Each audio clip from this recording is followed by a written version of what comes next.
CMI is an IT managed service business, which in simple terms manages the IT systems for over 400 companies right across the UK. Panoramic backed CMI in 2019 with replacement capital and also some funding to acquire another London-based MSP called BTA. This morning I'm joined with Graham Stead, who's a client relationship director at CMI, to talk about cybersecurity. Graham, could you provide a quick intro?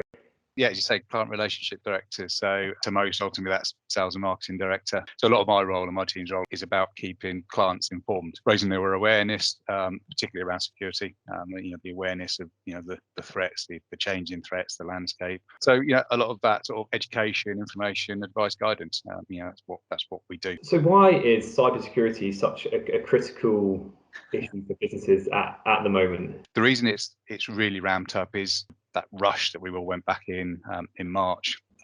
Rush to remote working really means that many businesses have now got staff working outside of the relative safety of their sort of controlled infrastructures, whether it's cloud-based, on-premise, wherever that may be. Yes, it certainly seems that it's all pervasive across whether you're an SME or a kind of FTSE 100 company. So I can appreciate that. What are the main threats as you see them? There is a lot of email-borne threats. Yeah, so those emails that get sent, trying to land in somebody's mailbox and trigger a response. That ransomware we're all very familiar with. I mean, that really kicked off, back in probably 2016, 2017, and over the last year, that's really ramped up again. And there's some really scary stats around volumes of ransomware, malicious emails, etc.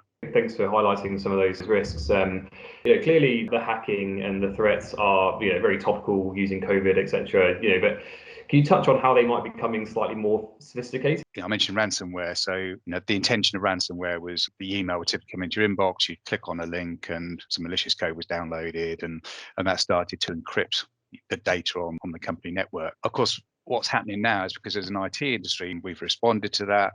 Because of that protection, the cyber criminals aren't getting their money as much. Businesses like ourselves have made sure that our clients have got the backup and recovery in place. So actually they don't need to pay the ransom because we can just recover the data.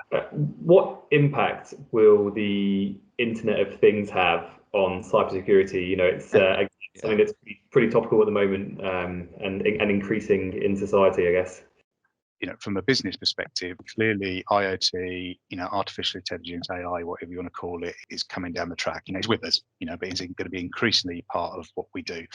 But IoT, by the pure nature, is a device that's internet enabled. If it's internet enabled, then that means somebody on the internet, i.e. the cyber criminals, potentially can get access through it into your network. And the challenge really is that these IoT devices are becoming so pervasive within our infrastructures, but they're not necessarily got the security built in or considered, and therefore it becomes the back door. How do you think regulation and compliance will affect things going forward? Whether it's GDPR, whether it's the ISO 27001 Cyber Essentials certifications, there are these certifications and standards that you can use to help, demonstrate to your stakeholders, clients, your staff, your suppliers that you take security seriously. If one of our key suppliers, for example, one of your key suppliers, has a cyber threat or they've got your data and that data becomes available on the web, that impacts you. You have a responsibility to make sure that you're not only are you as a business compliant and secure, but that your supply chain is compliant and secure.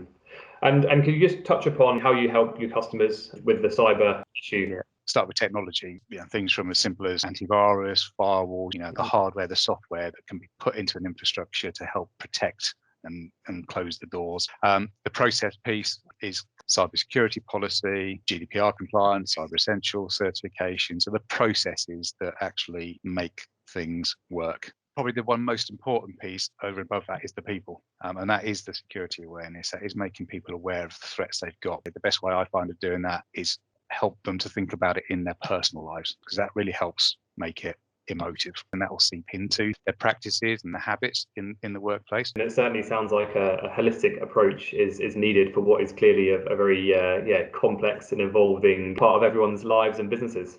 Yeah, I mean, it is. It's such a fast-paced area of the IT industry, not only from the threats and how they continue evolving, but also from what we can provide to protect and mitigate against those. What's the best way of people to get in touch with you and your team at CMI? Great, yeah, thanks. So obviously the website, so ucmi.com. My email address, is graham.stead, STEAD, @ucmi.com. Probably the easiest way is LinkedIn. Yeah. Just look me up on LinkedIn, connect. Feel free to ask any questions. I'm happy to answer them or put you in the right place or give you guidance.